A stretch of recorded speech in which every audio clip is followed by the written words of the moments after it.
quedábamos en que hoy vamos a ver las preguntas del examen. Ah, se me olvidó preguntar. Ah, la respuesta sí. Tenías que haberle mandado ayer un mail para recordarse. Sé que es de mente olvidadiza, pero para la siguiente. Vamos a ver. Yo que no creía soy tío y rubio. O sea que pensar que queréis de mí. No prometiño, pero... Bueno, vamos a ver. Voy a volver a hacer un repaso rápido otra vez del tema de carteras. Nuevamente, aunque ya os lo expliqué, ya sabéis que no entra, para que volváis a tener los conceptos claros, porque así iremos mucho más rápido en la segunda parte del... Bueno, en la segunda parte no, en el segundo tema que hemos comentado. ¿Vale? Y esto no he sido yo. Nada, bueno, recordad, una cartera era un conjunto de activos, ¿no? De inversiones. Hablamos muchas veces de cartera de... Pensáis en compraciones, compra de deuda, ¿no? Las inmobiliarias tienen una cartera. Las inmobiliarias es una cartera de suelo. Son activos que gestionan la rentabilidad. Pero bueno, las dos variables básicas de cualquier cartera, como una inversión que es, digo que ese conjunto de activos lo estudiamos como un todo uno, ¿no? Eran las dos variables, era rentabilidad y riesgo. Sobre una máxima, ¿cuál era la máxima? A mayor rentabilidad. Mayor riesgo. Claro, el binomio rentabilidad-riesgo sobre una posición racional. ¿De acuerdo? Vuelvo a recordar rápidamente. Bueno, y el objeto de una cartera era obviamente buscar una rentabilidad con un menor riesgo. Eran incompatibles. El riesgo, ¿cómo podíamos...? Porque lo estudiamos como una cartera y no como elementos aislados. ¿Qué es lo que buscamos en una cartera? Diversificar. Equilibrio. Diversificar, el que el riesgo total de la cartera sea menor que la suma de los riesgos por separado, ¿no? Concepto de diversificación. Bueno, recordáis, la rentabilidad de un título, que era lo que gano, entre lo que capital que invierto, ¿no? ¿Qué es lo que gano? Como invento, el dividendo y la plusvalía o minusvalía, diferencia entre el precio que lo vendo y el precio que lo compro. Entre el capital invertido, como cualquier ratio de rentabilidad. El capital invertido es el precio. Vale, cuando no sé cuál es el precio futuro, lo hago en términos de probabilidad. No hablo de rentabilidad, sino de esperanza de la rentabilidad, ¿no?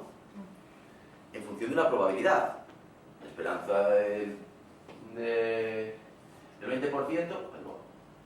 el 20%, una probabilidad del 25% que tenga un rendimiento determinado, una probabilidad del 40% que tenga un riesgo determinado. El conjunto de probabilidades tiene que sumar 1, ¿no? Estadística básica. Vale. Aquí tenéis un ejemplo que ya lo vimos el otro día, que lo podéis hacer para repasar. Y cuando hablo de una cartera, la rentabilidad de una cartera será el conjunto de rentabilidades de los activos que la componen. Con un matiz, con la proporción de cada uno de los títulos. No es lo mismo una cartera en la que tienes casi todo de A, un 90% del título A y un 10% del título B, que una cartera en la que el 50% es A y el 50% es B. Al final será el sumatorio de las rentabilidades ponderadas por esa proporción. ¿Vale? Cuando hablábamos de riesgo, la variable en términos probabilísticos de riesgo es la variabilidad. Y os recordaba, variabilidad viene del concepto de variación, ¿no? Dibujabais un histograma, es decir, estudiáis un conjunto de casos, los casos más habituales en un histograma se representan con un palo mayor, ¿no? Generalmente, luego a partir de ahí, pues el histograma representa casos más aislados. Esto que respondía a una campana de Gauss, una normal, ¿no? Quiere decir, si esta era la media, cuando estudiáis estadística, y eso es básico que lo estudiáis, es decir, a mí no me digáis, o sea, cualquier estadística os va a pasar, es decir, no me digáis, porque aquí estudiáis una parte para lo que es un intervalo de confianza, ¿no?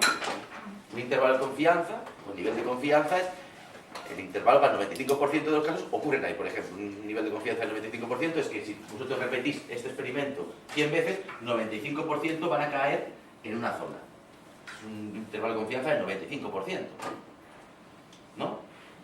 Claro, ¿qué ocurre? que esto al 95% estamos hablando de 1,65 por la desviación. La desviación que era la raíz cuadrada de la Vale. varianza.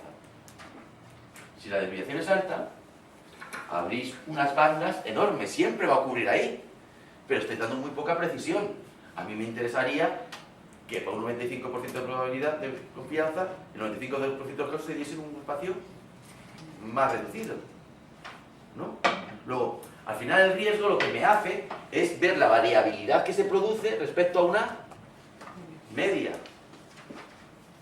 Luego lo que pretendo es reducir ese riesgo para que en un 95% de probabilidades esté muy cercano al valor que estoy esperando. Por eso estudio el riesgo de una cartera. Y el riesgo de una cartera no es la suma de los riesgos por separado, es la suma de los riesgos más las correlaciones que hay de unos riesgos con otros. Y la correlación dependía de la desviación típica, se hacía pares, correlaciones son 2 a 2, variable 2 a 2. Era la desviación típica de uno, la desviación típica de otro, perdón, que se pares, por el coeficiente de correlación. Y os decía que el coeficiente de correlación puede ser entre -1 y 1. Si es 1, la correlación es perfecta y positiva. Quiere decir que al subir un título, al desviarse por arriba, el otro título también se desviaba por arriba. Cuando era -1, cuando un título se desviaba por arriba, el otro se desviaba por abajo. Luego, la varianza de uno y otro se compensaban. Y cuando era 0, evidentemente si es 0, esta parte no tiene sentido y lo que se convierte es en la suma de los riesgos. La cartera es la suma de los riesgos que la componen. Vale, y es aquí donde veíamos perfectamente el concepto de diversificación. ¿Vale? Antes de entrar ni siquiera en las teorías de carteras. Bien, las teorías de carteras, la básica era Markovits. ¿Recordáis que se basaba en 3 ideas? Primera, la racionalidad del inversor, pues una cuestión cuestionable, pero vamos a partir de la racionalidad del inversor en cuanto al binomio rentabilidad-riesgo, las curvas de diferencia y la búsqueda de la frontera eficiente. La racionalidad del inversor, os recordabais con este diagrama que os preguntaba qué puntos eran preferibles. Si en el eje X pongo desviación típica y en el eje Y pongo rentabilidad, ¿no? Al mismo nivel de rentabilidad, yo preferiré ¿qué punto entre el D y el E? D, porque tiene un menor riesgo. La pregunta era qué pasaba entre A y B. Sí, uno daba mayor rentabilidad, pero daba mayor riesgo, y otro daba menor riesgo, sí, pero también tenía la menor rentabilidad. Entonces, aquí llegábamos a la conclusión que esto dependía básicamente de ¿qué? De lo subjetivo, de la persona. Entonces estableceríamos ya una cuestión, un concepto más subjetivo, que son las curvas de indiferencia, personales para cada uno, y que son puntos en los que son indiferentes una posición frente a otra. Todos teníamos diferentes curvas de indiferencia, y cuanto más nos alejásemos del eje, eran preferibles, ¿no? Porque con un nivel de riesgo tal como este, yo preferiré, ¿cuál? Esta, de mayor rentabilidad. Pero dentro de esta curva de indiferencia, cualquiera de los puntos son indiferentes. ¿Vale? El tercer concepto, la frontera eficiente. Esto es un problema de programación lineal, matemática pura y dura. 2 problemas. Uno, maximizar ¿qué? Rentabilidad, ¿no? Para un nivel de riesgo dado como restricción, busco rentabilizar la rentabilidad, esa era la expresión de una cartera de rentabilidad, para un nivel de riesgo dado para el riesgo de una cartera, con las 2 condiciones de no negatividad, o un nivel, o un problema de minimización, minimizar el para un nivel de rentabilidad dado como restricción, ¿no? Minimizo el riesgo para un nivel de restricción de rentabilidad exigido. Al final, la unión de estos 2 problemas de programación lineal me daba todo este conjunto de números, esta nube de puntos. Todos ellos cumplían estos 2 programas. Ahora bien, el punto este que aquí está señalado, ¿es eficiente? ¿Encontré situaciones mejores? Joder, qué curso tengo.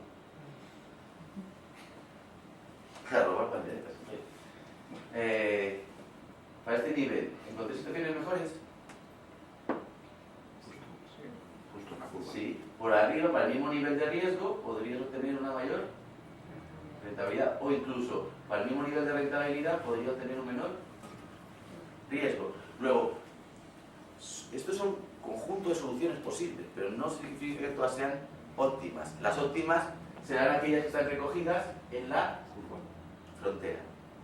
Está marcada más oscura. Vale, juntemos cosas. Juntemos la frontera con las curvas de indiferencia. Yo siempre voy a preferir aquellas curvas mías, personales, que estén más alejadas del origen, ¿no?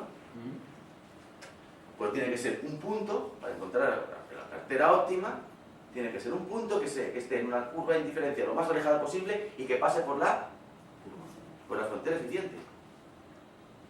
Ya lo tenéis. Para representar una recta, ¿qué necesitáis? 2 puntos, ¿no? Ya tenéis uno. El otro que me lo va a dar, el término independiente, la recta, la línea de una recta.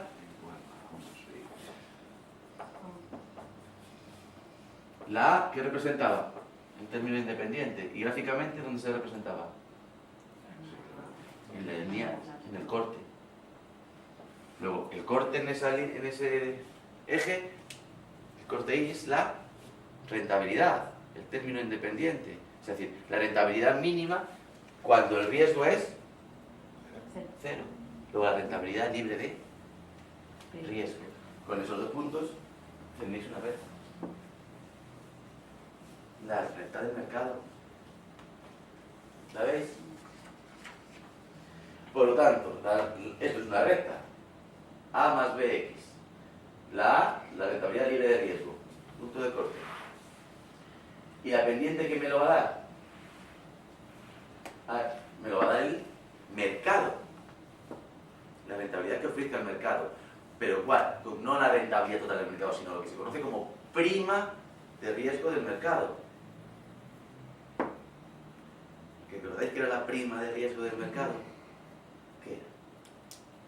La diferencia con lo que no tiene riesgo. Claro. Si coges un índice, cuando hablo de mercado, hablo de un índice, porque no puedo coger todo el mercado, cojo un índice.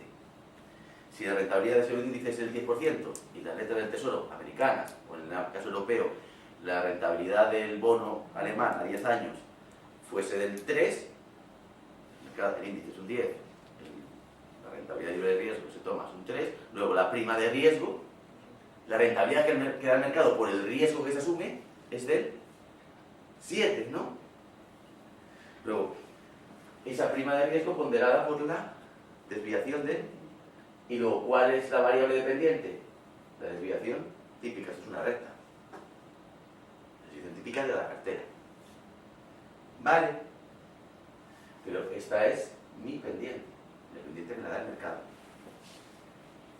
¿Queda claro? Que es donde yo invierto, al fin y al cabo.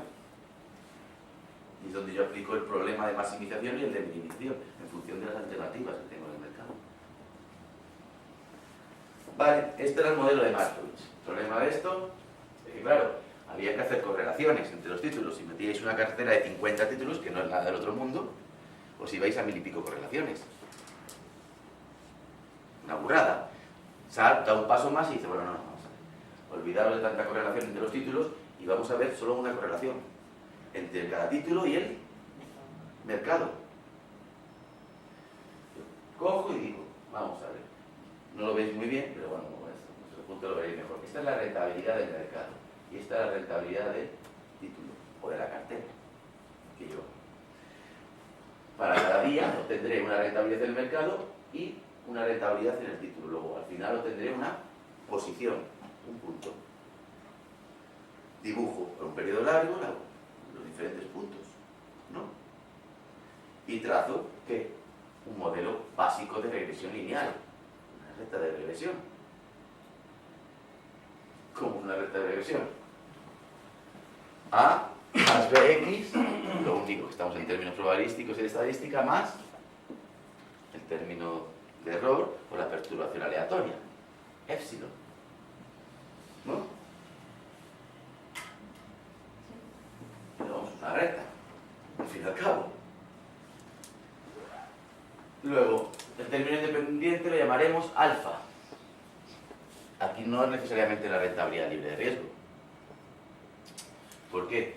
Porque una de las variables es la rentabilidad del título o de la cartera mía, y la otra es la rentabilidad del... Luego alfa será el punto de corte, claro, pero cuando la rentabilidad del mercado es cero, eso no es rentabilidad libre de riesgo. En todo caso sería la rentabilidad que da por encima el título, por encima del mercado. Y a partir de ahí, la varianza, ya no, la varianza, perdón, la pendiente la llamamos beta. Y la pendiente de la línea es la tangente de este ángulo, ¿no?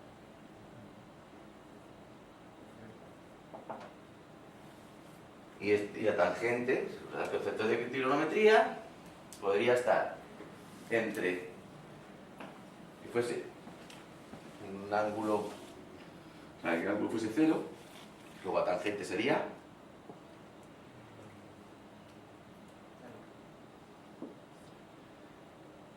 negativa. Sería cero. Tangente de un ángulo cero, sí, la tangente de un ángulo cero es cero. Y la tangente de un ángulo de 90 grados, no me acuerdo. Yo creo que la tangente de 90 grados es 1. Y la tangente de...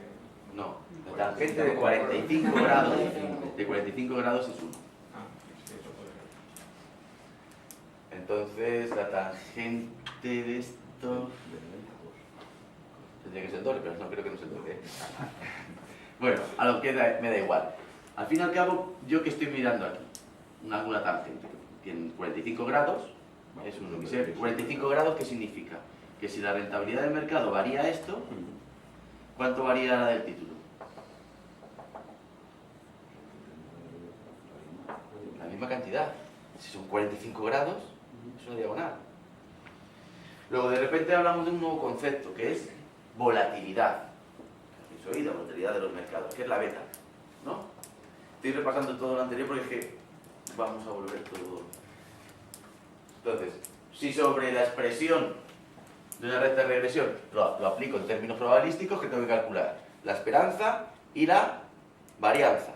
Apliquemos la esperanza. La esperanza del término independiente, que es una cantidad fija, es... La esperanza de 5 es 5. No hay duda, ¿no? Es un valor de certeza. La esperanza de beta por la variable dependiente, pues será beta por la esperanza de la variable. Y luego la esperanza del épsilon, del error. No puedes saber cuál es el valor esperado de un error, porque justamente es eso, es un error. No sabes por dónde va a salir. Si supieses que va a salir, lo puedes modelizar, entonces ya no es un error. Lo modelizas y lo metes dentro de beta, porque sabes qué va a pasar. El error es justamente lo que sabes que no, lo que no sabes que va a pasar. Por lo tanto, no tiene esperanza.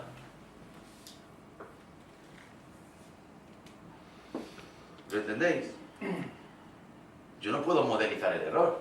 Ahora, si lo modelizo, ya deja de ser un error. Será una variable más. ¿Lo entendéis? Bien, pues me queda la recta, en la que lo más importante es esta beta, porque me dice la relación que hay entre las dos rentabilidades. Y aquí ya hablamos de que la beta puede ser igual a 1, es una tangente por 5 grados, quiere decir, es un título volátil, que al aumentar el mercado en 1%, el título va a aumentar. Puede ser una beta inferior a 1, luego si el mercado aumenta en 1%, el título va a aumentar en menos. Luego será un título poco volátil o un título defensivo. Porque el mercado varíe o no varíe, a mí los efectos que va a tener para mí el título serán mucho menores. O tener una beta superior a 1, un ángulo superior a 45 grados, y entonces, si el mercado varía un 1%, la rentabilidad del mercado varía un 1%, es el título más. Luego es un título agresivo.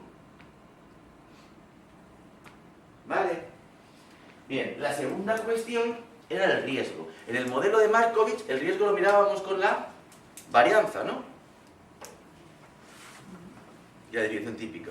En el modelo de SAT, dice, ojo, si yo parto de una recta de regresión, a la misma expresión, ya le calculé antes la varianza, ahora tengo que calcularle la desviación típica, ¿no? Bien, ¿cuál era la recta de regresión? Alfa más beta, la variable dependiente, más epsilon. En términos de varianza, era alfa más beta por la esperanza de x, ¿no? Y fuera el eso. En términos de varianza, la varianza de alfa, que es una cifra determinista, es una variable determinista, ¿cuánto es la varianza de un 5? 5, no varía. No tiene varianza, un valor que sabéis cuál es. Entonces, si me queda que la varianza es una magnitud cuadrática, luego beta al cuadrado por la varianza de esta variable, y esta variable es el término dependiente, que es la rentabilidad del mercado, ¿no? ¿El epsilon tiene varianza? Sí. Que yo no pueda modelizarlo no significa que el error no tenga varianza. De hecho, cuando dibujaba una normal 0,1, ¿qué os decía? Con un 95% de probabilidad de confianza es 1,66 por el epsilon. Si yo me voy mucho más allá, estoy hablando del error. Esto es el error. Todo lo que me vaya de la media es el error. Bueno, o sea, todo lo que queda fuera de la desviación típica es el error. No. Porque ahí multiplicábamos por la desviación típica. Yo sé cuál es... Esto es una campana, ¿no? Sé cuál es la esperanza. La esperanza que le ocurra. Luego se puede desviar. Y yo quiero saber, con un intervalo del 95 de confianza, o sea, la probabilidad de que ocurra al 95%, al 99%, quiero, entre qué intervalo va a estar lo que suceda. ¿No? Si es del 95, es 1,66 por la varianza. Al fin y al cabo, más allá de lo que me provoca la desviación, es la varianza que se produzca. Pero el error que me produce, una desviación adicional. Algo que no he podido estimar ni modelizar, pero que me produce un error, una desviación adicional. Por lo tanto, a la propia varianza del mercado sí tengo que sumarle el error, la varianza del error. Y como decíamos, las rentabilidades se miden en términos de esperanza y los riesgos en términos de varianza. Luego, para el modelo de SAT, el riesgo de una cartera tiene dos elementos, ¿no? Un elemento que depende del mercado y un elemento que depende propiamente del título o de la cartera. Luego, hablamos de dos riesgos. En el modelo de SAT, de repente habla de dos riesgos. Que Markovich nunca habló de dos riesgos, habló de un riesgo total. Y SAT dice, sí, el riesgo total tiene dos partes. Uno que es del mercado, porque coge la beta del mercado y la rentabilidad del mercado. Luego es un riesgo del sistema. Si el mercado se cae, a mí me afecta, aunque mi empresa no caiga. Y otro que es el propio riesgo que tiene el título o que es el riesgo propio o específico. Bien, pues ya tenemos dos riesgos. El propio y el específico mío y el que me deriva el mercado. Si yo hago una cartera suficientemente amplia, de hecho, cojo todos los títulos que hay en el mercado, esa cartera la hago yo, realmente mi cartera es idéntica ¿a qué? Al mercado, a la cartera de mercado, ¿no? Luego, ¿qué riesgo tendrá? Solo el de mercado. Habré diversificado.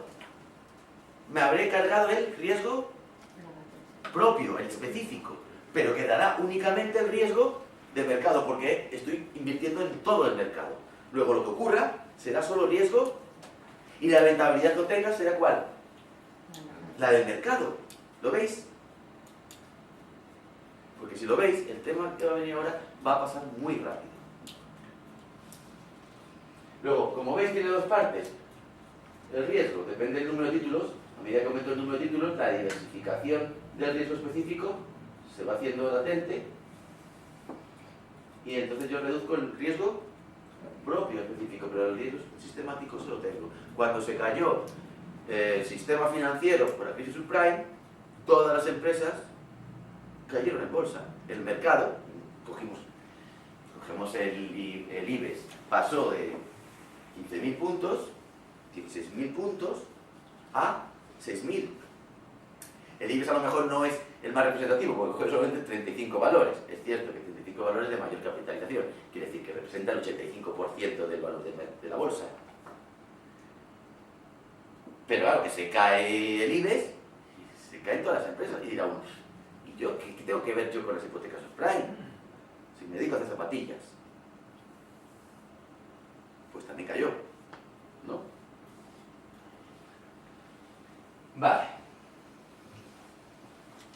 Al fin y al cabo, si ese es el riesgo total, luego ya podéis estimar fácilmente sobre las expresiones anteriores cuál es el valor de alfa. Pues el valor de alfa, que es la rentabilidad del título de la cartera menos la beta por la rentabilidad del mercado.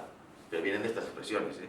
Y luego de riesgos y de beta, pues la volatilidad del título, despejando desde el concepto de varianzas y desviaciones. Y ya está. Y el coeficiente de determinación es básicamente cómo se ajustan. Como veis, tienes la beta arriba, tienes el riesgo. Arriba tienes el riesgo sistemático y abajo el riesgo total.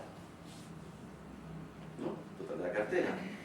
Quiere decir, el coeficiente de determinación me está diciendo si los puntos están sobre la línea que yo he dibujado, sobre esa recta de regresión. Si están sobre esa recta de regresión, ¿qué significa? Que no hay variabilidad. Luego, el riesgo total será simplemente el riesgo del mercado. Cuando se salen o se alejan de esa línea, de esa recta de regresión, lo que estoy reconociendo en esa distancia del vector, ¿qué es? El riesgo propio. ¿Por qué se me va del mercado? ¿Lo veis? Luego será más precisa esta recta de regresión cuanto más cerca estén estos puntos. Quiere decir, cuanto más proceso de diversificación haya conseguido.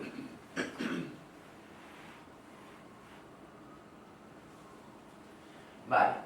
Y a partir del modelo de SAP desarrolló un modelo que se llama Capital Asset Pricing Model, que es el CAPM famoso que se utiliza para valorar activos.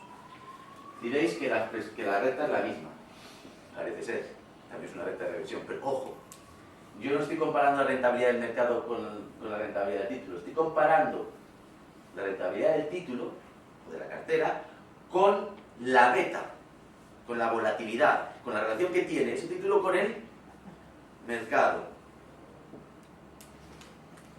¿Por qué? Porque esto es un análisis de rentabilidad. Esto es un análisis de rentabilidad. Al fin y al cabo, la rentabilidad del título que dependerá de la rentabilidad libre de riesgo, mínima, que tendría que darle el mercado, ¿no? Por, ¿esto qué es? Lo pone aquí debajo. Es lo que gana el mercado por encima de la rentabilidad de riesgo. Claro, si el mercado gana un 7, pero mi título está relacionado con el mercado, una beta del 0,5, yo realmente no gano un 7 del mercado, gano un 3,5. Luego, esto es un análisis de valoración de títulos. Y lo que me relaciona es la línea del mercado de capitales en función de la beta y la rentabilidad. ¿La veis? Bueno, un ejemplo para que practiquéis si queréis. Más complejo y tal, pero podéis practicar. Va. Y la medida de performance, pues no, porque no voy a explicar cómo se ve en cartera, ni benchmark, ni pensar, ni trade. Así que os olvidéis. Como os digo, estas teorías no os entran. Yo siempre os lo repito. Pero si entendéis, ahora entenderéis el tema. Es lo que sí os entra.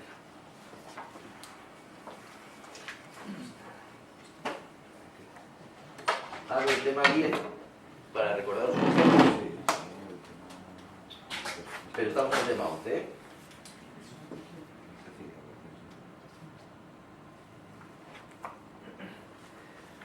Ahora sí podéis iros a vuestros apuntes.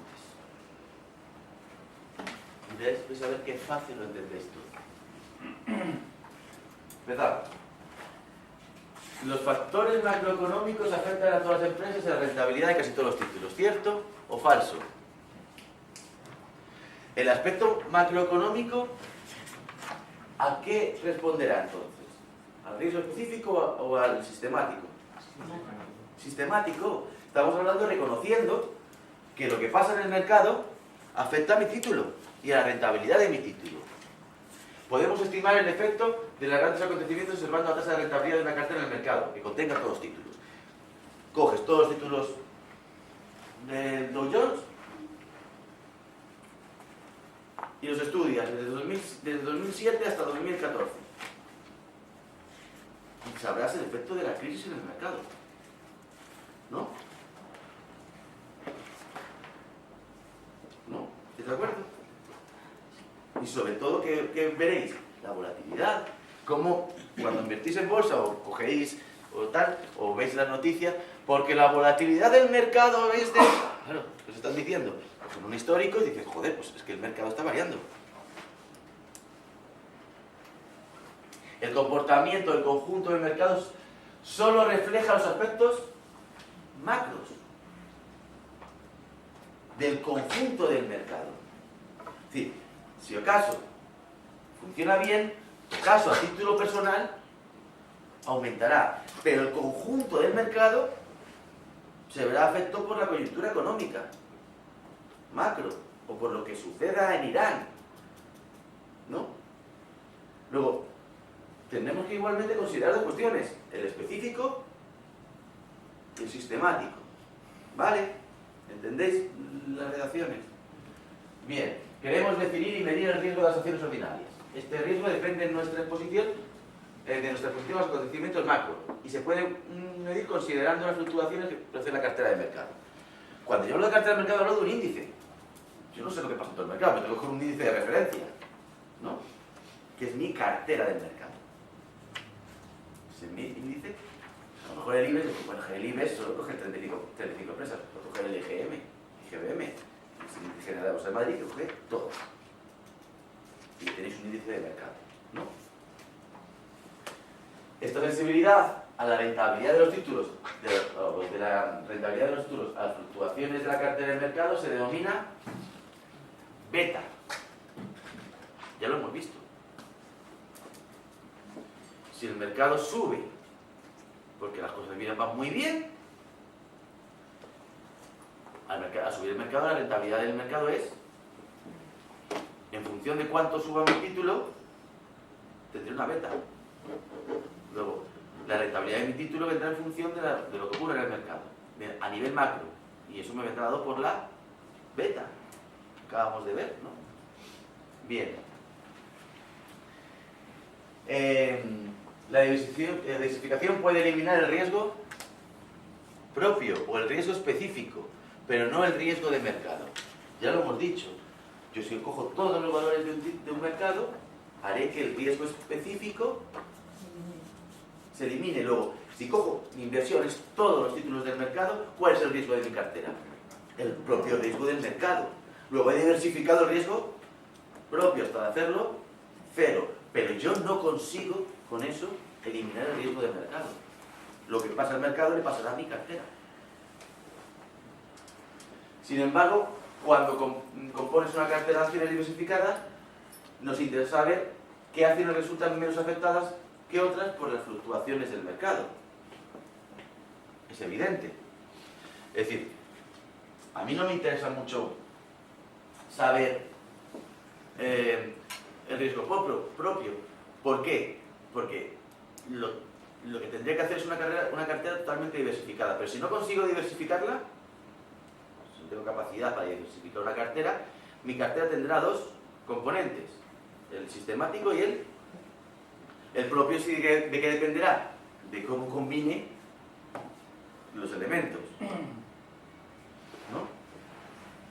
Vale. Entonces, en función de eso, si no diversificas del todo, hablarás de carteras agresivas, defensivas o neutras, ¿no? Que básicamente viene a decirte que beta termina siendo la cartera. Si la cartera tiene una beta superior a 1, ¿qué ocurrirá? Que si el mercado sube un 1%, mi cartera subirá.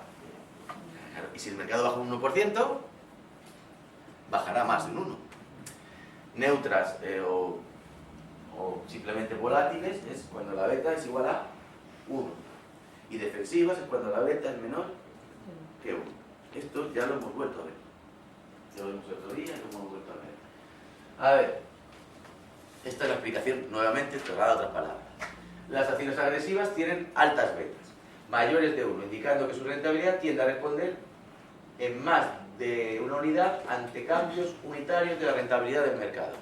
Dicho de otra forma, es mucho más fácil entenderlo así. Si el mercado sube un 1, la cartera sube más de un 1, ¿no? Entonces, la verdad es que por eso lo explico y luego lo leo para que lo entendáis, porque hay algunas relaciones que verán. Las ventas de las acciones defensivas son menores que 1, la rentabilidad de esas acciones variará menos de una unidad ante variaciones unitarias de la rentabilidad del mercado. Si habéis estudiado macro o otra asignatura, no habéis oído el concepto de sensibilidad. La variación que se produce en una variable al variar otra. Viene de esto, ¿no? No es una beta esto. Y vale, veamos un ejemplo, que así lo entendéis mejor. La empresa Turbo Chains Seafood, sí, así llamada, suena bastante mal. Vemos el histórico de 6 meses. Vemos cuál es la rentabilidad del mercado. Durante los 3 primeros meses el mercado tuvo una rentabilidad de un 1%, ¿no? Y los 3 meses siguientes una rentabilidad del menos 1%. Y nos vamos y lo comparamos con la rentabilidad de las acciones de Turbo Chain Seafood. Y nos dirá que en el primer mes era un 0,8, en el segundo un más 1,8 y en el tercero un menos 0,2. La media de estos 3 primeros meses en el que el mercado crecía en 1% es de un 0,8. De igual manera, los datos para el mes 4, 5 y 6, cuando el mercado cae un 1%, la media es menos un 0,8. ¿Vale?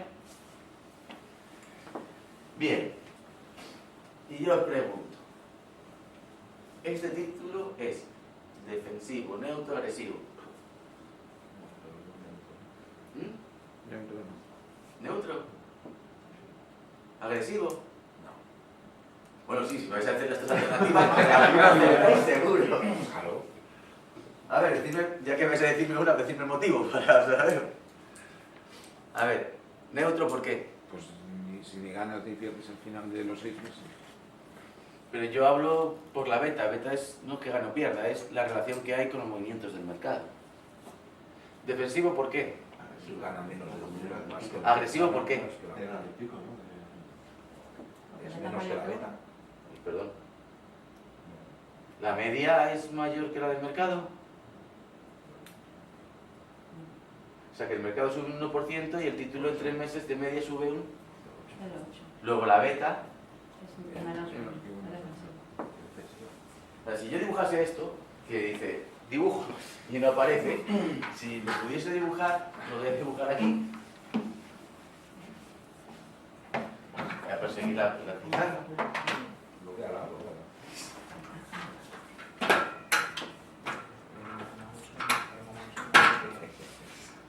Lo hacéis para que recuerde aquí, ¿no? Todo esto. Vamos a ver, vamos a dibujarlo. Rentabilidad del título, rentabilidad del mercado. Cuando el mercado tiene un de crecimiento, un 0,8. Cuando el mercado tiene un menos 1,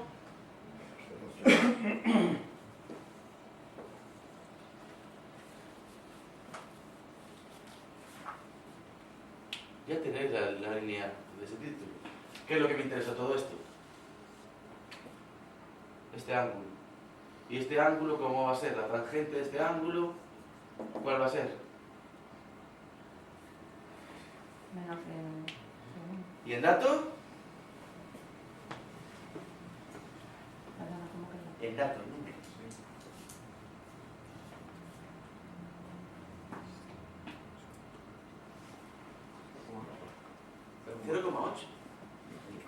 Vamos a ver, si el mercado sube un 1 y esto sube un 0,8, la tangente, si el título subiese 1, cuando el mercado sube 1, la tangente sería de 45, sería beta de 1. Si el mercado sube 1 y esto sube un 0,8, significa que la beta es de 0,8. Multiplicar, que decíamos antes en el modelo, que la beta multiplicaba ¿qué? La rentabilidad de mercado y la rentabilidad libre de riesgo. A la prima de mercado, ¿no? O sea que la beta multiplica el mercado, a la rentabilidad del mercado. Pero bueno, lo podéis ver todavía más claro. Esto es análisis de seguridad, como decíamos, ¿no? ¿Cuánto varía el título? ¿Cuál es el nivel de variación? Entre 0,8 y menos 0,8, ¿cuánto hay? 1,6. ¿Cuánto varía la rentabilidad del mercado? Variación del título entre la variación del mercado. Pero vamos, que utilizando bien la tabla, viendo que esto era un 1 y eso era 0,8, se veía rápido el dato. Si esto fuese 7,3, encontrar el dato de primera es más complicado, tenéis que calcular, ¿no? ¿Lo veis? ¿Pero qué podemos decir? Dijimos, vale, sí, la media es 0,8. Quiere decir que este título es defensivo y el riesgo de mercado de este título, ¿cuánto es? Su riesgo sistemático del título.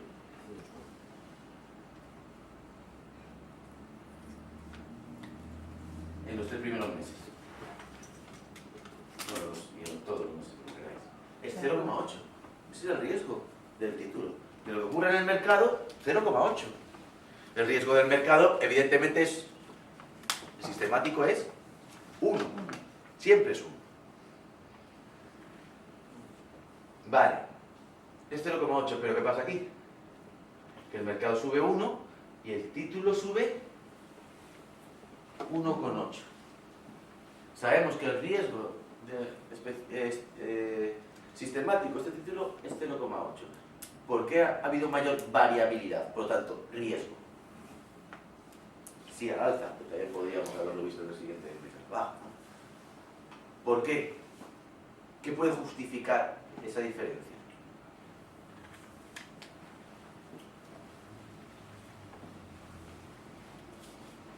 ¿Qué creéis que puede justificar esa diferencia? El riesgo propio. A lo mejor ha habido una noticia, algo particular de esa empresa, ha firmado un acuerdo con algo, ha hecho una nueva inversión, que los inversores creen que va a funcionar bien, y eso es el real riesgo propio del título. Pero la tendencia me marca el riesgo en el mercado, a cuestiones macroeconómicas, pero luego pasará el riesgo específico del título, que no tiene que producirse por variaciones en el mercado, sino por las propias del título. ¿Lo veis? Entonces, si yo analizo este dato, digo que 0,8 de 1,8 será riesgo específico. Entonces la rentabilidad, o sea, riesgo sistemático, la rentabilidad viene del mercado en el que está. Y 1%, hasta 1,8, es riesgo o rentabilidad propia. De la misma forma que aquí, aunque tenía una rentabilidad del mercado de 0,8, pues algo que pasó en la empresa puntualmente y específico de la empresa se lo ha comido. ¿Lo veis? ¿Me seguís? Bueno, entonces la línea que hemos dibujado, muestra el comportamiento medio en el mercado, ante subidas y bajadas de un 1% del mercado. Luego, la beta, el riesgo sistemático de este título era 0,8. Yo vuelvo a recordaros, lo había cerrado, pero si eso volvemos a abrirlo, lo de carteras.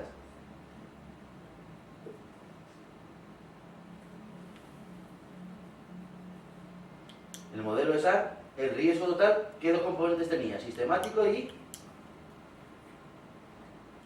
Propio. propio. ¿El sistemático de qué dependía? De la beta. Y el propio era el épsilon, del error. Luego, la beta me está diciendo un riesgo de mercado. Luego, la beta, este título, que es el riesgo propio que tiene el mercado, ese título, es del 0,8. ¿Vale? Y luego sí, por motivos propios, puede provocarse mayores variaciones. Que es lo que viene a explicar aquí. Como muestra el ejemplo, podemos componer finalmente la rentabilidad de las acciones ordinarias en dos partes. La rentabilidad explicada por el mercado, por el riesgo que asumo por el mercado. Muchas veces hablo de riesgo y otras veces hablo de rentabilidad. Pero si hay un binomio rentabilidad-riesgo, es lo mismo, ¿no? Asumo tanto riesgo como rentabilidad. Obtengo. Cuando yo hablo de prima de riesgo de un mercado, ¿cómo se define la prima de riesgo de un mercado? La rentabilidad del mercado menos la rentabilidad libre. Y diréis, bueno, pues estabas hablando de prima de riesgo, claro, porque el riesgo y la rentabilidad van unidas, ¿no? Bueno, dos partes, la específica, la propia del mercado, y la propia suya. Las fluctuaciones de la primera parte reflejan el riesgo del mercado, la segunda el riesgo propio. Bien, si yo hablo de una cartera y estoy metiendo en una cartera diferentes títulos con diferentes betas, ¿cuál será la beta de la cartera? La del mercado. La de la cartera, no de la cartera de mercado. La propia, tú coges tres títulos que no representan al mercado en su conjunto y tienes La tres media títulos con tres de las betas. betas en proporción. Claro, la suma de las betas en proporción quiere decir la proporción del tipo 1 en la cartera por la beta, la proporción del tipo 2 de las acciones del tipo 2 por la beta. Es una media ponderada, al final la beta de mi cartera será la media ponderada. Recordad otra vez una cuestión. Modelo de Markovich.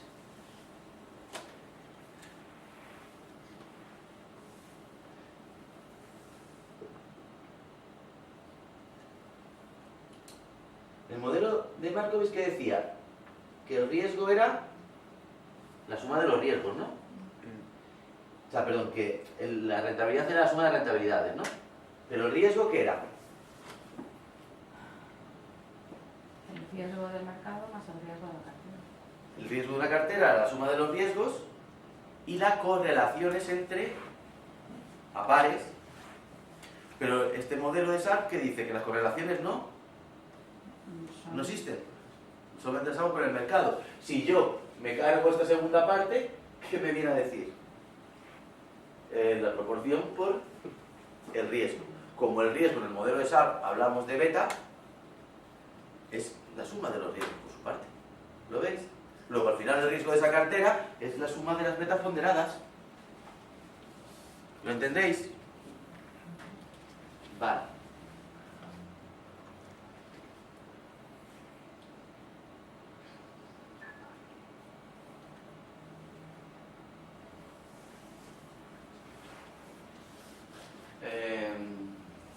Por ejemplo, así una cartera formada al 50% entre acciones de Amazon, una beta del 2,49 y de ExxonMobil con una de 0,41 al 50%, la beta de la cartera, ¿cuánto será? 1,45. Luego, yo tengo la mitad de mi cartera compuesta por acciones de Amazon, que tiene un riesgo sistemático muy elevado. Pero luego he cogido un título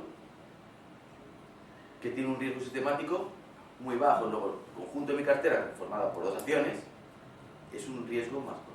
Aquí hay un error, en la explicación. Dice, podríamos formar una cartera bien diversificada, bien diversificada me refiero. Supongamos que esta fuese bien diversificada, que con dos acciones he conseguido diversificar todo. Sería la hostia, pero supongamos. Compuesta por acciones incluso con 2,49 de riesgo específico, pero bueno. donde la mayor parte del riesgo específico de las acciones específicas quedaría diversificado. Luego, si yo diversifico todo el riesgo propio, a esta cartera, ¿qué riesgo le queda? Que en este caso sería... No, a esta cartera sería... 2,49. No, No, 1,45. Está mal esto lo decía. El riesgo de esta cartera es 1,45. Si encima esta cartera no estuviese bien diversificada, ¿cuál sería el riesgo? El 1,45 más lo que no hubiera conseguido diversificar. El riesgo propio que no hubiera podido que no has conseguido diversificar. Por lo tanto, aquí se ve muy claro. Si los inversores lo que tienen que hacer es diversificar el riesgo propio, componen las carteras pensando únicamente en ¿qué? En el de mercado.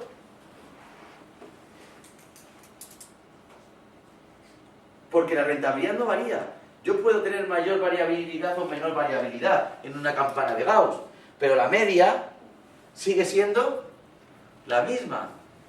Que tenga mayor variabilidad, lo único que estoy diciendo es que me puedo alejar más de la media. Si tengo menos, es que voy a acertar más en la media. Y si ya soy capaz de decir que tengo poca variabilidad con un 95% de confianza, es que voy a acertar casi seguro. Que el 95% de posibilidad de veces estoy en ese intervalo. No sé si me estáis siguiendo, porque lo junto todo con concepto de estadística, con una cosa y con otras. Bueno. Lo que no entiendo, o no sé si es que era lo que decías que estaba mal explicado, lo de que podríamos formar una No, no me han cartera explicado, de- no, que es un error, que es 2,49, no es 2,49. Que si yo consiguiese diversificar esta cartera, aunque tuviese en la cartera acciones con un riesgo de 2,49, no significa que al final tenga que asumir un 2,49 de riesgo sistemático, que yo puedo diversificarla, si encima consigo eliminar también la parte propia, el riesgo final de la cartera, si yo elimino, lo diversifico, al juntar en una cartera, el riesgo total de la cartera no es la suma de los riesgos, sino la suma de los riesgos sistemáticos ponderada. Por lo tanto, se queda en 1,45, que esto es un error lo que decía, esto es 1,45. No sé si me seguís. ¿Sí?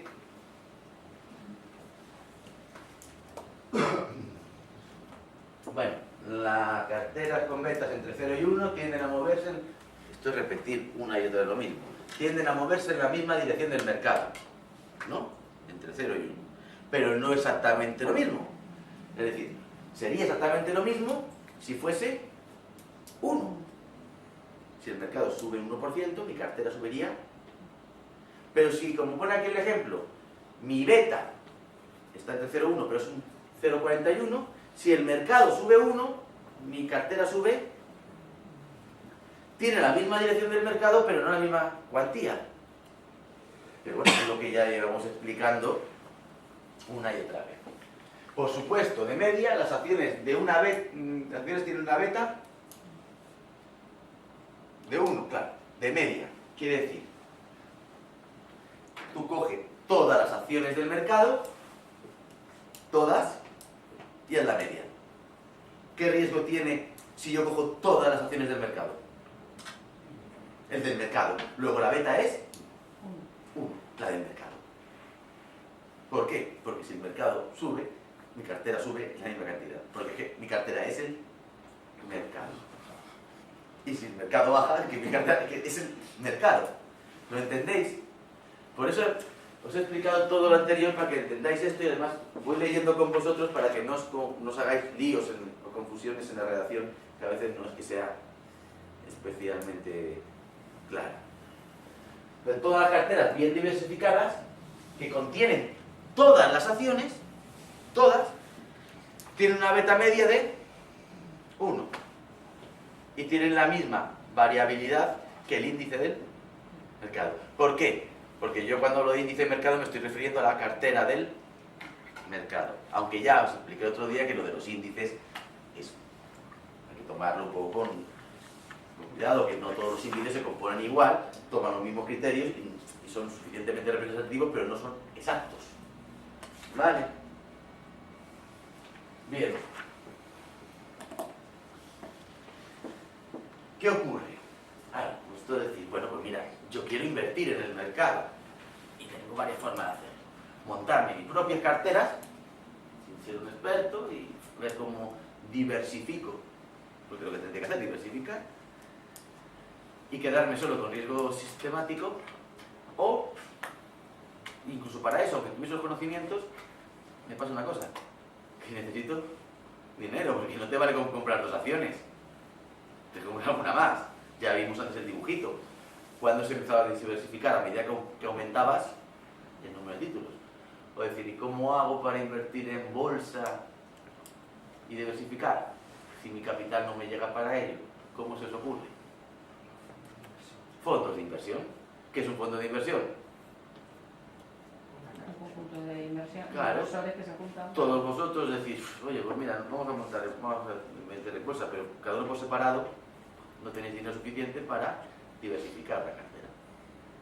Juntáis a modo de cooperativa vuestros dineros y ya podéis hacerlo. Además, se cuenta con que un fondo de inversión cuenta con la gestión del fondo de profesionales expertos. Lo dejamos ahí, ¿no? Esa es la definición, por lo menos. Entonces, bueno, lo que uno recurre es a un fondo de inversión. Pero claro, yo muchas veces cuando hablo con mis estudiantes me sorprende, claro, yo creo que es muy claro, pero me sorprende una cosa, que el concepto de fondo de inversión está muy generalizado, sobre todo cuando a partir de 2000 se empezaron a hacer ventajas fiscales para que la gente invirtiese en fondos de inversión. Entonces ya era una cosa muy normal, la gente hablaba de fondos de inversión como hablaba de imposiciones a plazo fijo, que me parece muy bien. El problema es que muchas veces mis estudiantes no saben, espero que vosotros sí, que hay una diferencia entre una imposición a plazo fijo y un fondo de inversión. El riesgo. Claro, el riesgo. Tú en un fondo de inversión metes 1.000 euros y si van bien tendrás 1.050 o 1.100, igual que en una imposición a plazo fijo. Pero si van mal, a lo mejor vas un día a mirar y no hay 1.000 euros, hay 900. O sea, que la gente es que se piensa que es como una inversión a plazo fijo. No, señor, dijo usted que no, que usted puede perder dinero. Luego habría que ver las características de cada fondo de inversión, que eso me lo marca justamente la línea del mercado del CAPM, que luego lo veremos. ¿De acuerdo? Y aquí venía un ejemplo con fondos. Claro, tendríamos que tener el libro, y yo no me he dado cuenta hasta hace un rato, y no he conseguido el libro para ponernos la gráfica, si no os lo habría traído. Debe venir 2 gráficos. ¿Quieres libro? Toma libro. No, bueno, míralo, búscalo si quieres. Y te busca la gráfica si quieres. Hay una gráfica en la que se comparan 2 fondos de inversión. Un tal Windsor II, ¿no? Y otro más. El tema de Windsor II es que tiene una beta de 0,74. Y el 0,74 es en la beta del mercado. Pero el riesgo del fondo es mayor a 0,74. Significa que el fondo no está totalmente diversificado. Claro, por lo tanto, hay un segundo riesgo adicional al 0,74. Por su parte, el otro fondo, que es el Vanguard Index Trust 500, sí se ve que tiene una beta de 1, ¿no? Y además, ese coincide su riesgo. Quiere decir que está totalmente... De hecho, si tiene una beta de 1, lo que ha hecho el Vanguard Index Trust, ¿qué es? Replicar un índice. Replicar un mercado. No hace falta comprarlo todo. Tú coges el índice y dices, tanta proporción de estas acciones, tanta de estas, y lo bajas en proporción, pero compras lo mismo que reproduces, y reproduces el índice. Cuando se actúa en bolsa hay 2 formas de actuar. Gestión activa o gestión pasiva. Es, coges un índice, si puedes, y lo reproduces. ¿Qué significa? Que lo que vaya a evolucionar el índice son tus rendimientos. No te tienes que preocupar. La composición del índice no cambia de un día a otro. La otra forma es la gestión activa, que tú te haces tu propia cartera. Pero entonces ya tienes que andar cada poco analizando si la composición de esa cartera, por las variaciones del mercado, sigue respondiendo adecuadamente al índice de Treynor, del SAR. Es decir, porque si ves que no, que se ha desajustado, tienes que sacar algún título y meter otro. Pero si no te quieres complicar la cabeza, lo que haces es reproducir un índice, que es lo que ha hecho básicamente este fondo, que a priori tiene un riesgo sistemático, o sea, un riesgo sistemático mayor que el anterior, que el Wilson, ¿no? El Wilson tenía un riesgo de... O sea, que tenía menos riesgo sistemático, pero además, pero sí tenía un poquito más, porque no había conseguido diversificar. Este ha diversificado porque ha reproducido el mercado y tiene más riesgo sistemático, pero no tiene nada de riesgo propio. ¿Veis la diferencia?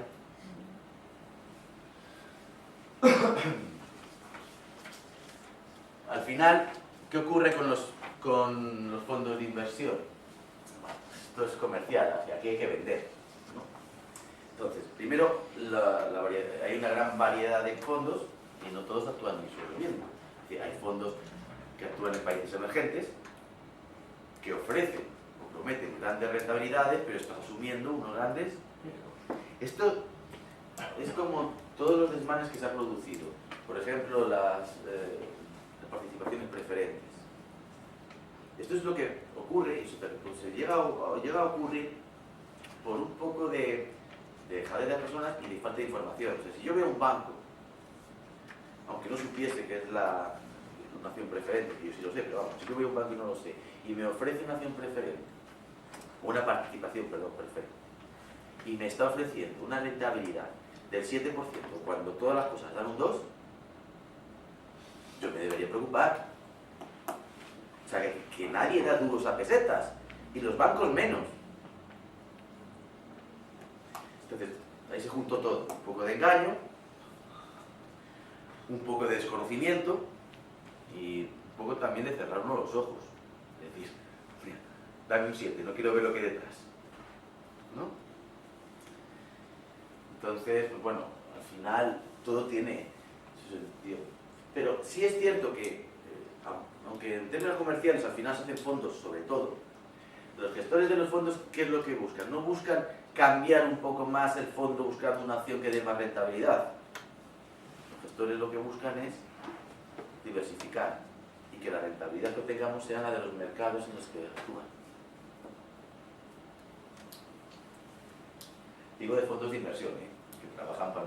Cuando tú te contratas a un gestor particular, pues el tío tendría que hacerte la cartera acorde a lo que tú le pidas, con las advertencias. De alguna manera lo que vienes a decir es que cuando asumes más riesgo, lo que estás asumiendo es más riesgo en otros mercados. O sea, te vas a mercados donde hay más variabilidad. Claro, es decir, en la volatilidad del mercado español entenderás que es mayor que la volatilidad del mercado alemán.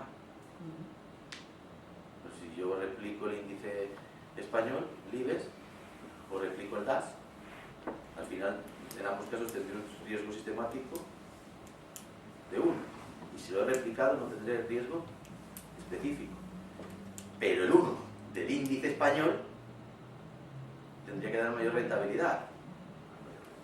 La beta tendría que ser 1, pero tendría que dar mayor porque el riesgo de la bolsa española es mayor que la del DAX. Y como tú al final lo que cuando terminas, más allá de todas estas cuestiones, porque la beta es una relación entre rentabilidades, pero tú cuando publicas dices, he obtenido la rentabilidad del 6%. Nadie te especifica qué es justo la rentabilidad del mercado en el que has actuado. ¿No? Vete a la bolsa argentina. Tienen un huevo de rentabilidad, o bonos argentinos, tienen un huevo de rentabilidad, pero que no les dé por montar otro lío. ¿No? Vale. Luego, la inversión menos arriesgada, como esto es un libro americano y ellos toman de referencia a corto plazo para la rentabilidad libre de riesgo, las letras del tesoro, pues la menos arriesgada es las letras del tesoro a corto plazo. Que en la letra del tesoro, ¿qué beta tendrán?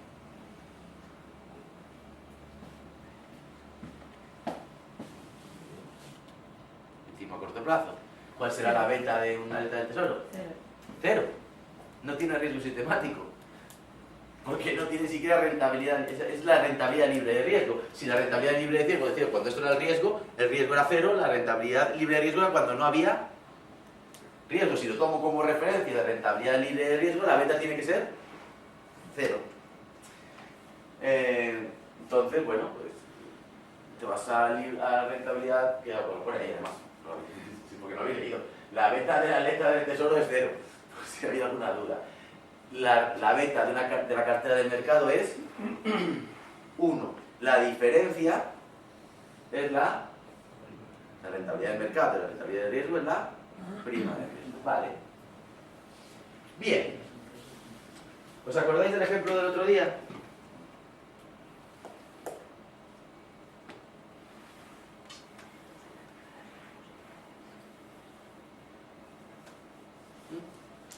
Mirábamos la letra del tesoro en un periodo de 1900, ¿os acordáis? Entonces, la rentabilidad que daba era 4. La tomábamos de referencia como rentabilidad libre de riesgo, ¿no? Veíamos bonos del tesoro y daba un 5,3. Luego asumíamos que la prima era, bueno, 1,2, pero por los decimales. Tendría que ser 1,3 o aquí 5,2, ¿no? La prima era la diferencia de rentabilidad por encima de la rentabilidad libre de riesgo, ¿no? Y las acciones ordinarias, pues de 7,7 o 7,6, 7,6, una cosa de decimales. Pero entonces, o eso está mal explicado, o porque dice que la rentabilidad de la letra del tesoro es 0 y la de la cartera de mercado es 1 y que la diferencia es la prima de riesgo. La Claro. diferencia como mucho puede ser 1. Vale, No podría haber prima de riesgo superiores a 1. La rentabilidad del mercado menos la rentabilidad libre de riesgo, que es la de las letras. Esto es la prima de Ah, riesgo. la rentabilidad, perdona, no, vale. Y Vale, os he vuelto a este vale, ejemplo, vale. por eso. ¿Cuál era la prima de riesgo en todo el siglo XX? 900. Todo el siglo XX de los bonos del tesoro.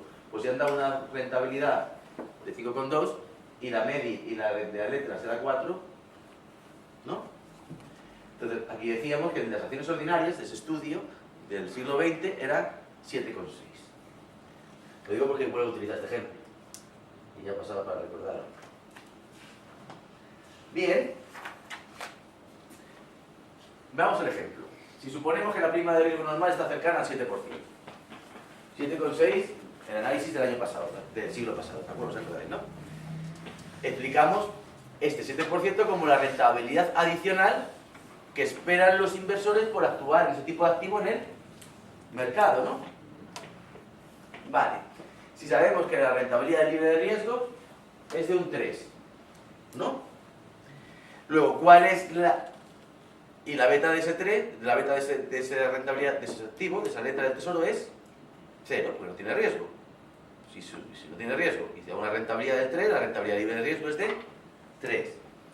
La rentabilidad de la cartera del mercado, que tiene una beta de 1, es de el 10. Luego la prima de riesgo es de 7.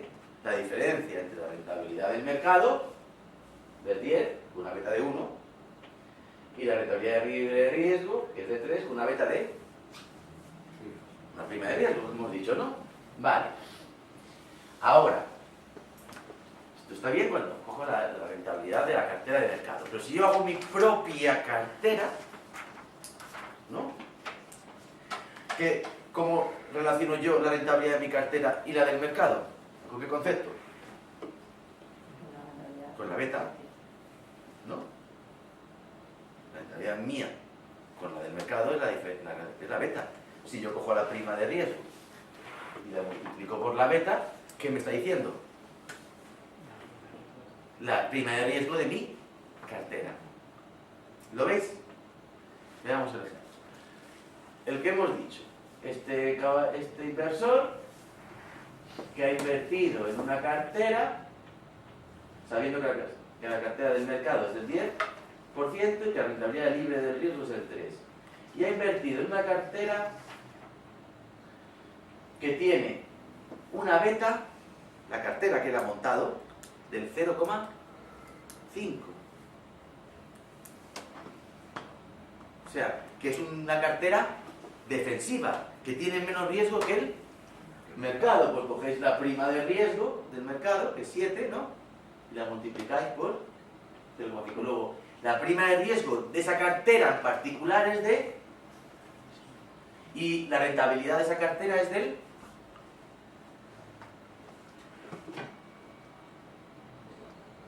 ¿Cuál sería la rentabilidad de esa cartera? Está claro que la prima de riesgo, la rentabilidad que obtiene por el riesgo que asume, es del 3,5, que es menor que la que del mercado. ¿Por qué? Porque asume un menos riesgo que él. Pero ¿cuál es la rentabilidad de esa cartera? Lo que tenía más, un 5, ¿no? ¿Lo que tenía más? No, la que tenía, la esperada, la del 7% No. estamos hablando antes, ¿no? Bueno, la mitad. No. La rentabilidad libre de riesgo mínima que hay que exigirle a la, más la prima. O sea, lo que no tiene riesgo más lo que tiene riesgo, ¿no? ¿Lo veis? No. Perfecto. Vamos a ver. ¿Cuál es la rentabilidad del mercado? Esta, ¿no? Un 10, ¿no? Si yo le resto un 3, digo que la prima del riesgo del mercado es un 7, pero la rentabilidad del mercado es un...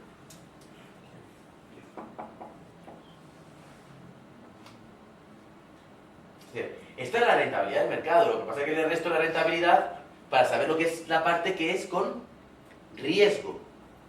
Pero que te haya quitado esto no significa que no tenga que tenerlo en cuenta. ¿Lo entendéis?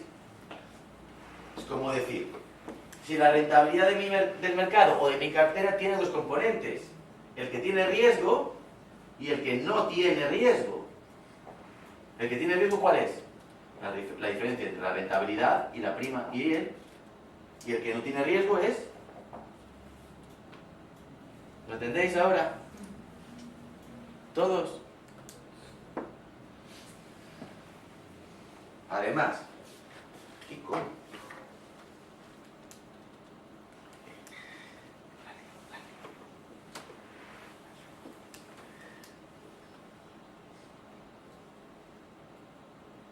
Modelo de SAR.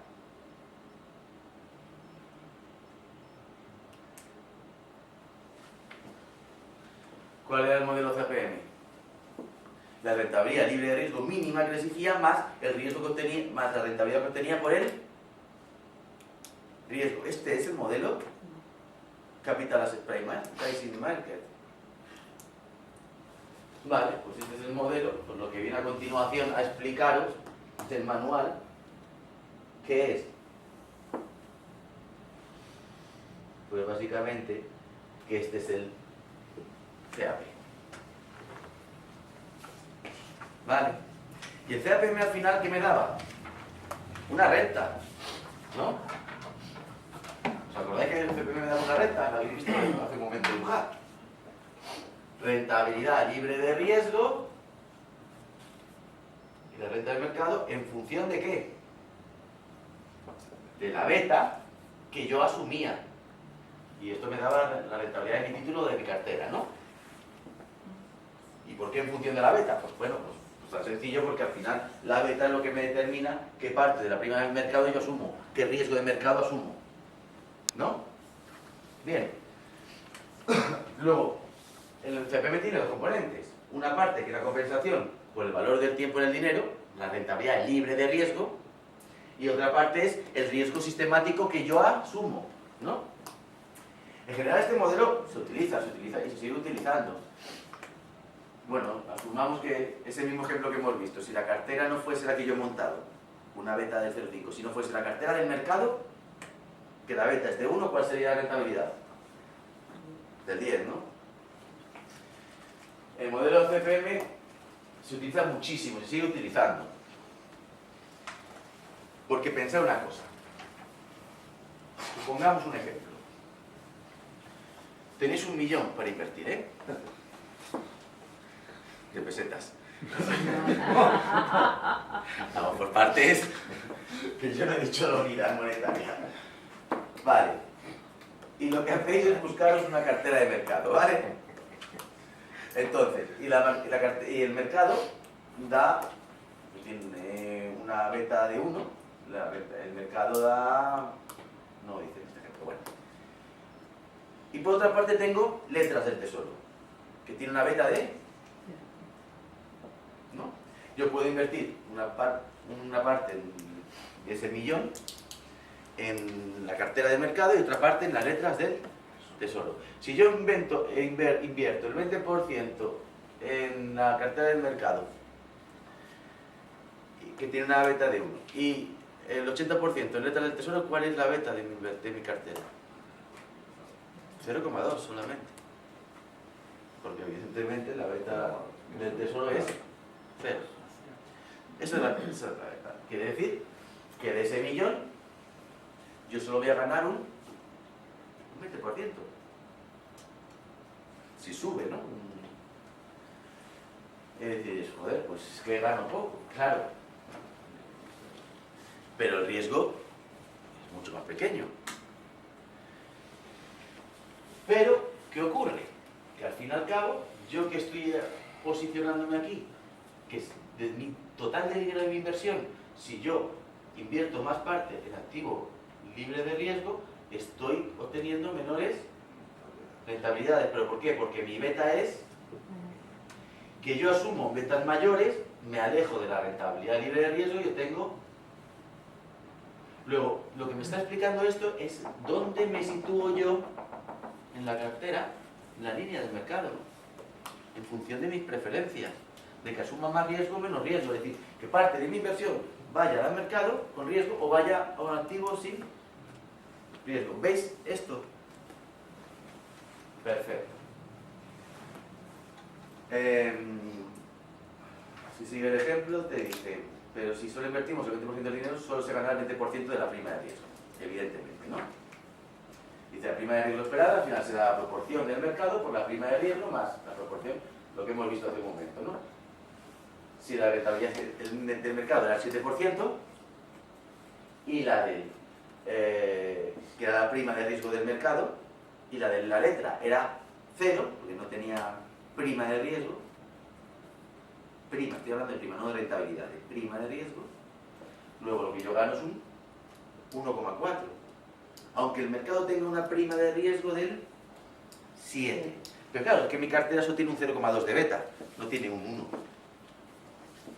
¿Vale? Ahí tenéis el ejemplo. Luego, esto, según cuánto suma yo de beta, estaré más alejado de la rentabilidad libre de riesgo. Y luego la rentabilidad será mayor. Esto es la línea de mercado. ¿Lo entendéis? Que es el modelo CAPM. En general, el modelo CAPM funciona. Una sencilla razón. Vamos a ver. Si hay un título, o sea, si la cartera del mercado os da una rentabilidad del 6,5, ¿no? Y hay un título que da una rentabilidad inferior al 6,5, ¿la gente va a invertir en ese título? No. Entonces, si la gente no invierte en ese título, ¿qué pasa con el precio del título? Si baja el precio del título, ¿qué pasa con su rentabilidad? Dividendo más plusvalía, precio de compra, precio de venta entre el precio de... O sea, precio de venta, no, entre el precio de compra. Si esto baja, la rentabilidad, y de repente el título se hace atractivo y la gente compra y vuelve ese título a la línea. Lo que se conoce como procesos de arbitraje automático. Si el título estuviese dando una rentabilidad por encima de la línea del mercado, ¿a la gente le interesaría o no? Si todo el mundo compra, ¿qué pasa con el precio del título? Si el precio del título sube, ¿qué pasa con su rentabilidad? Se autoajusta a la línea del mercado. Entonces diría, joder, pues si es que el modelo funciona. Sí, el modelo funciona, pero no nos engañemos. Es simplísimo. Está tomando una beta, que es una relación entre rentabilidad del título y rentabilidad del mercado, que es la prima del mercado, y la rentabilidad del título, para decir que el título funciona. Y bueno, y el comportamiento racional de los inversores. Entonces, el modelo CAPM, aunque se sigue utilizando y se sigue utilizando muchísimo, ha sido ya cuestionado, y ha sido muchas veces las que se han dicho que este modelo no tiene salida y que el seguir basándonos en betas no tiene solución. Y porque además, cuando llegan las crisis, ya las cosas no ocurren con un 95% de probabilidades en la zona de confianza, sino en las crisis donde ocurren las cosas, en las colas. Entonces, cuando nos vamos a las colas, el modelo probabilístico se va a tomar por culo.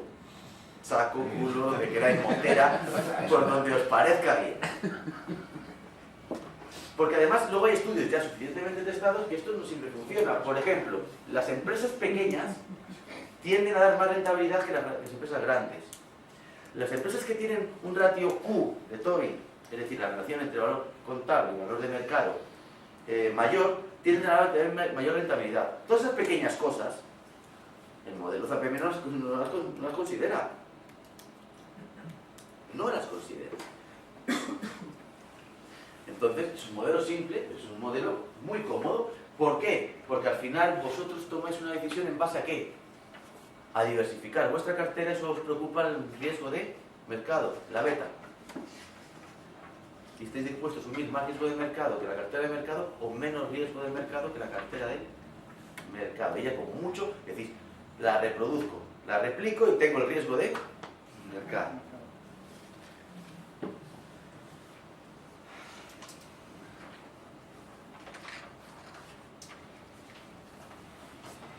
Y claro, esto se tiene que relacionar con una segunda cuestión, que es el coste de oportunidad. Y ahora pensemos. El coste de capital. Sabéis que la empresa tiene un pasivo, en el pasivo tiene varios componentes. ¿Qué componentes tenía el pasivo de una empresa? Fondos propios y deuda. Del pasivo, que es la financiación, se extrae un coste, ¿no? Pero el coste no es el mismo. El coste de la deuda es el caso I. El coste de los intereses, que es un coste explícito. Tan explícito como que veis intereses, tanto. El coste de los fondos propios es caso E, que es un coste implícito o un coste de oportunidad. Si el accionista mete el dinero en la empresa y confía en la empresa siempre y cuando no pueda obtener más dinero, la empresa aplica o hace proyectos y ajusta o acepta los proyectos siempre que el coste de oportunidad de ese proyecto no sea negativo. Dícese, suponer que tenéis, os ascienden a directores financieros todos juntos, y tenéis un proyecto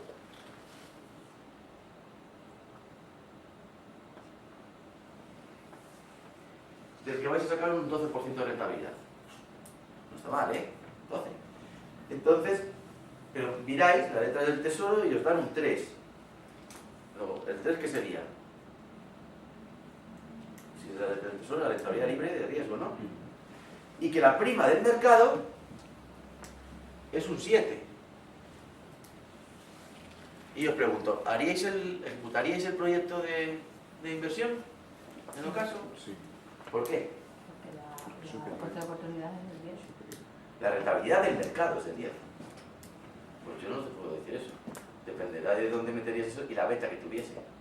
El riesgo. Porque si la beta donde tú metes ese dinero es Superior. Vale. la beta de mercado es 1, es cierto que tú vas a ganar 12 frente al mercado que ganarías 10. Lo meterías. Pero si la beta del mercado es 1,5, estarías metiendo el dinero para ganar un 12 cuando podrías meterlo en el mercado y obtener. Luego al final, ¿qué ocurre? Que yo tengo que ver dónde meto el dinero.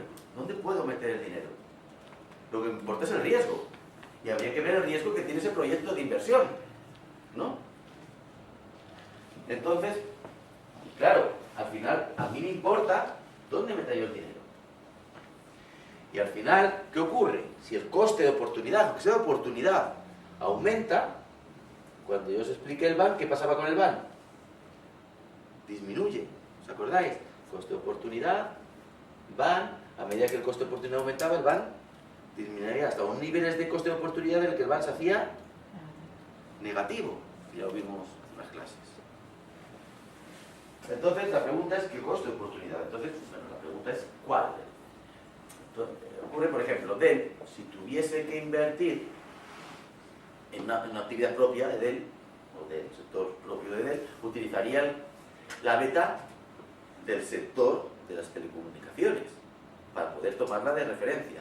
Pero si de repente hace una inversión en empresas farmacéuticas, ¿tendría que coger el coste de oportunidad de las inversiones tecnológicas? No, tendría que coger el de las farmacéuticas, que a lo mejor es mayor o menor. O sea, que al final tenemos que ajustar el coste de oportunidad cuando hacemos un proyecto en la empresa, no al coste de oportunidad de la empresa, sino al riesgo del proyecto, de la característica del proyecto y de que encuentre ese proyecto características en el mercado similares. De hecho, venía un ejemplo ahí que me parece que era Siemens, para tomar decisiones, utiliza hasta 16, tiene tabuladas hasta 16 tasas de coste de oportunidad, según qué inversión utiliza una u otra, para tomar de referencia. ¿Vale? ¿Se ha quedado claro? Vale, y al final, como os decía, ya termino, la tasa de oportunidad, el coste de oportunidad, es lo que yo utilizo para despejar ¿qué? O descontar, para actualizar los datos de los flujos de caja, ¿no? El banco, ¿cómo era? Desembolso, flujo de caja 1, 1 más, la tasa de descuento.